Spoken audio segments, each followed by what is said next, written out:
أما بعد بسم الله الرحمن الرحيم. امام ترمذي رحمه الله دا کتاب د درې کتابونو مجموعه ده. یو کتاب العلل،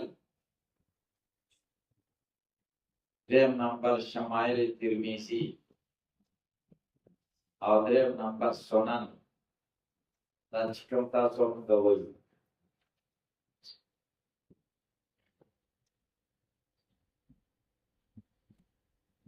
شمائل دا د نبی کریم صلی الله علیه وسلم ظاهری او باطنی صفات. د نبی کریم صلی الله علیه وسلم د ظاهری او باطنی صفات او بیان د شمائل و. په دې ګڼ کتابونه لیکل شوي. کوم احادیث چې امام ترمذی رحمه الله جمع کړي دي او خدای دته کوم قبولیت د دې کتاب ته ورکړی دی، دا ډېر لږو خلکو ته خدای ورکړی.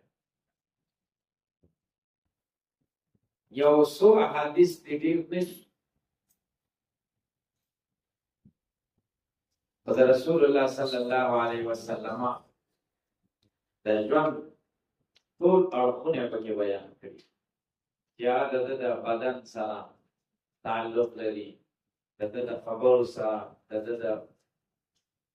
مزل سره، د عبادت سره، د خوراک سره، د ټولې خبرې پکې بیان شي.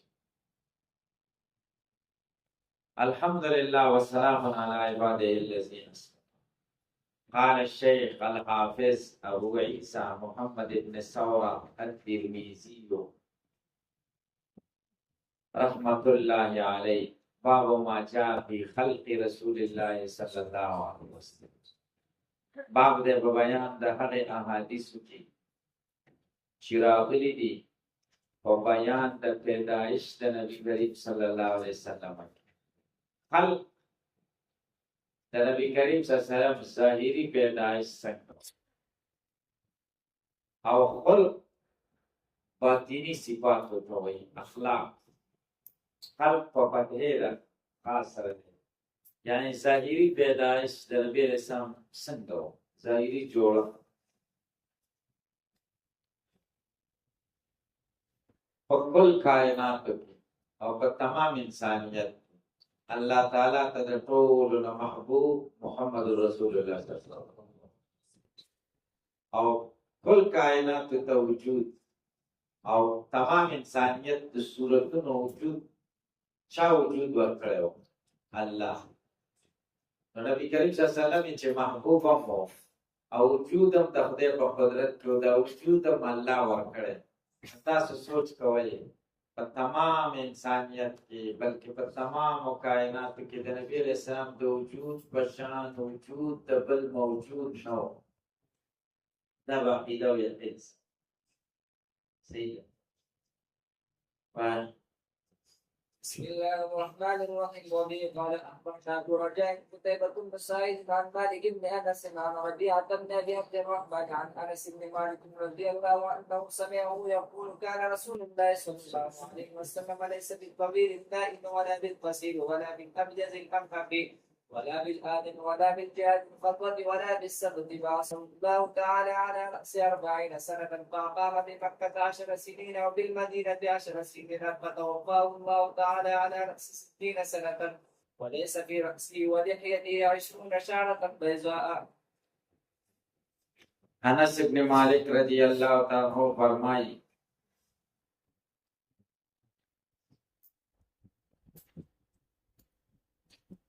البته تاسو به پوه شئ کان رسول الله صلی الله علیه وسلم چې نبی کریم صلی الله علیه وسلم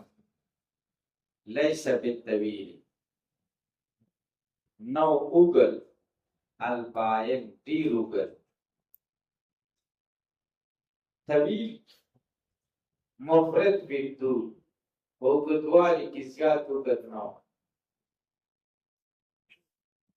ولا بالقصير او نبی علیہ السلام لنډم نو درمیانه قد حسنی زیات اوږدوالی حسن دی خو زیات اوږد بیا حسن نه وي ټیټوالی حسن دی خو چې لږ جګوالي ته مایلی او چې ډېر ټیټې مندرې وي نو بیا صحیح نه وي ولا بالابيض الامحق او تک سپین نو ابيض سپین امحق تک سپین د چونې رنګ سپین امحق معنا بالغ بالبیاض چې سپینوالي کې مبالغ ډېر ورننوتی ډېر ننوتی سپین نو چې لکه سپینوالی خوښوي که نه چې سرخۍ ته مایلی ولا بالادم نبی علیہ السلام غنم رنګی نو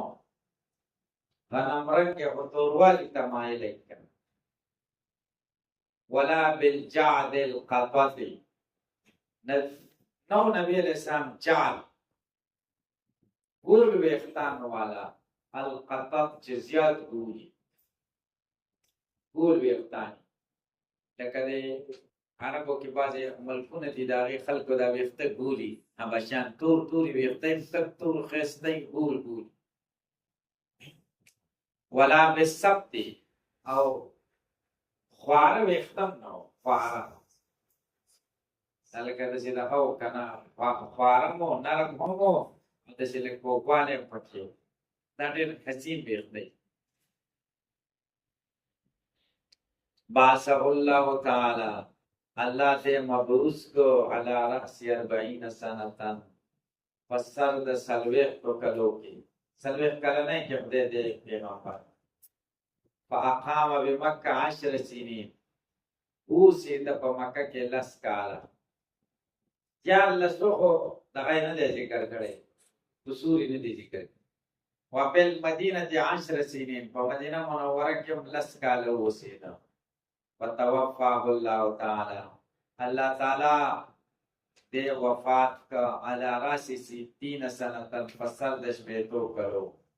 په داسې حال کې ولیس فی راسه و لحیته 20 شعرة بیضاء نو په سر د ده کې او په ږیره د ده کې تقریبا 20 سپین ویښتم نو 20 سپین ویښتم پکې ځکه چې هغه خلقت یې صحیح و نو ویښته چې سپینېږي دا د بیمارۍ نه اکثر سپینېږي طبیعي ډول باندې بس دغه لږ سپین وبه قال حدثنا حميد بن مسعد البصري قال حدثنا عبد الوهاب الثقفي عن حميد عن انس بن مالك رضي الله عنه قال كان رسول الله صلى الله عليه وسلم رفعة وليس بالطويل ولا بالقصير حسن الجسم وكان شعره ليس بجعد ولا سبت اصفر اللون اذا مشى يتكفأ ونبي كريم صلى الله عليه وسلم ربعه درمیانه وليس بالطويل ډېر اوږد نه ولا بالقصير مندرې نه حسن الجسم د ښایسته جسم والا وکان شعره او ویښته د ده لیس بجعدن ویښته د ده دغه نه و تاو کړي نه و تاو شوي ګونګري ورته وایي که څه ورته وایي ولا سبت او خوارم نو خوارم اسمر اللون گندم غنم رنگ یو یلکه یو آدمی یو اسمری آدم غنم رنگی ته وایي اسمرم غنم رنگی ته وایي خو فرق پکې دا ده چې آدم هغه غنم رنګي ته وایي چې توروالي ته مایل دی اسمر هغې ګندم رنګه ته وایي چې سرخۍ ته مایل دی سپینوالي گلابی رنگ تا اسمر گلابی رنگ اذا مشا یتکفأو چې کله به دی تو یتکفأو زوړند به ته زوړند مزل به چې کوو نو زوړند به ته زوړند تک پېژنې یعنې مخې ته به مایله او مخې ته چې لکه مخې ته مایله کېدل دې ته دغه وایي زوړند مزل داسې داسې به نه کېدی دا بعضې خلک په مزل کې داسې داسې کوي که نه بوجۍ کېږي نه داسې به مخکې ته روان و دا باوقار سړي مزري باوقار او د عاجزي پکې او وقار پکې لوی شان لکه مخکې لار قطع کوي کنه وبه قال حدثنا محمد بن بشار يعني العبدية قال حدثنا محمد بن جعفر قال حدثنا شعبة عن ابي اسحاق قال سمعت البراء بن عازب رضي الله عنهما يقول كان رسول الله صلى الله عليه وسلم رجلا مرفوعا بعيدا عن منكبيه عظيم الجمة الى شحمة اذنيه عليه حجة حمراء ما رايت شيئا قط احسن منه. براء بن عازب رضي الله تعالى عنه فرمائے وہ نبی کریم صلی اللہ علیہ وسلم درمیانه سره بعید ما بین المنکبین لږ لرې والی و د غلو په منځ کې دا یې لږ داسې سره نښتي نه و داسې ډېر نږدې نه و لږ لرې والی پکې و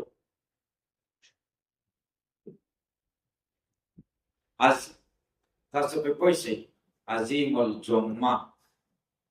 الی شحمة اذنی ویخته یې اوږده و د نرمیو د غوږونو پورې علیه حلة حمراء په ده سره جوړه وه ما رأیت شیئا قط احسن منه ما هیڅ شی نه دي لیدلي هېڅکله چې د ده نه اخیستی داسې ونه ویل چې ما رأیت انسانا قط احسن هېڅ انسان مې د ده نه اخیستی نه دی شیئا یې ویلې نور او سپوږمۍ دا ستوري د دې ټولو نه اخیستی اوس سوال دا دی چې سره جوړه اچول خو سرې جامې خو په حدیث کې ترې منع راغلی نو جواب دا دی چې سره نه وه کرښې پې سرې یمني د یمني کپړه وه دا کرښې پې سرې دویمه دا ده چې د ویښتو درې قسمونه دي وفره لمه او جمه صحیح شو دې دغه له چې رانږدې دې ته وفره وه او د دغه نه چې د دې نه چې لږ رازوړ شي دې ته لومه وایي او جمعه بیا ورکوئ او د دې نه چې دغه جوړی مرکب ولجه دې جوړېږي ولجه وفره او لومه شو دا خو دغه پورې ولو څه ورته وایي شامتي اذني دا خو جمعه نه وه په یو د بل په ځای کې دا الفاظ استعمالېږي وبه قال حدثنا محمود بن غيلان قال حدثنا وكيع قال حدثنا سفيان عن ابي اسحاق عن البراء بن عازب رضي الله عنه قال ما رايت من ذي لمة في حلة حمراء احسن من رسول الله صلى الله عليه وسلم له شعر يزرق منكبيه وحيد ما بين منكبيه لم يكن بالقصير ولا بالطويل. ګورئ براء بن عازب وایي ما رايت من ذي لمة ما نه دی لیدلی د ویښتو غټو ویښتو والا في حلة حمراء چې په سره جوړه کې وي احسن من رسول الله صلی الله علیه وسلم ډېر ښایسته د نبي علیه السلام له شعر د ده ویښتو یضرب منکبی چې وږې به یې وهلې یضرب چې ویښتو به وهلې منکبی دا وږې دې سره به لګېدې بعید ما بین المنکبین لرې والی به و د ولو په منځ لم یکن بالقصیر ولا نه لنډی و نه ډېر اوږد و عن محمد بن اسماعيل قال حدثنا ابو نعيم قال حدثنا مسعود وعن عثمان بن مسلم ابن هرمز عن نافع بن جبير بن مطعم عن علي بن ابي طالب رضي الله عنه قال لم يكن النبي صلى الله عليه وسلم بالطويل ولا بالقصير سفح الكفين والقدمين زحم الراس زحم الكراديس طويل المسروبة اذا مشى تكفرت تكفيا كانما ينحط من صغر لم أرى قبله ولا بعده مثله صلى الله عليه وسلم. قال حدثنا سفيان بن علي رضي الله تعالى عنه فرمائے لم يكن النبي صلى الله عليه وسلم بالطويل نو نبی کریم صلی الله علیه وسلم اوږد ولا بالقصير او نو لنډی شسم الکفین پراخه او لاسونه د ده دا لاسونه راغوړ نه پراخه لاسونه والقدمين قدمونه پراخه و ننوتی نو زخم الراس سر غټو زخم الکرادیس او اډونه هم پاټو اډونه کرادیس اډوکی د اډوکو سرونه طویل المسربه د سینې ویښته یې اوږده و مسربه دې ته ویل د دې ځای نه نری لکه تللی داسې نامه کول چې نری لکه راغلی دې ته مسربه و دی ته إذا مشى تكفأ jika labatan nuzwalan bato كأنما ينحط لكتيجي كوزيكي من سبب تبارتين كذا بارتين نشيدي لكوزيكي فاوا زي بطن دسي بطل لك بارنا نشيدي لكوزيكي بس نور بورد تسوي منو يصير يدي لم أرى قبله ولا بعده مثله صلى الله عليه وسلم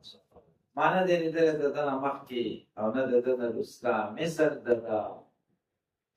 هلا قال حدثنا سفيان بن وكيع قال حدثنا ابي عن المسعودي بهذا الاسناد نحوه بمعناه وفيه قال حدثنا احمد بن عبد الربيع البصري بس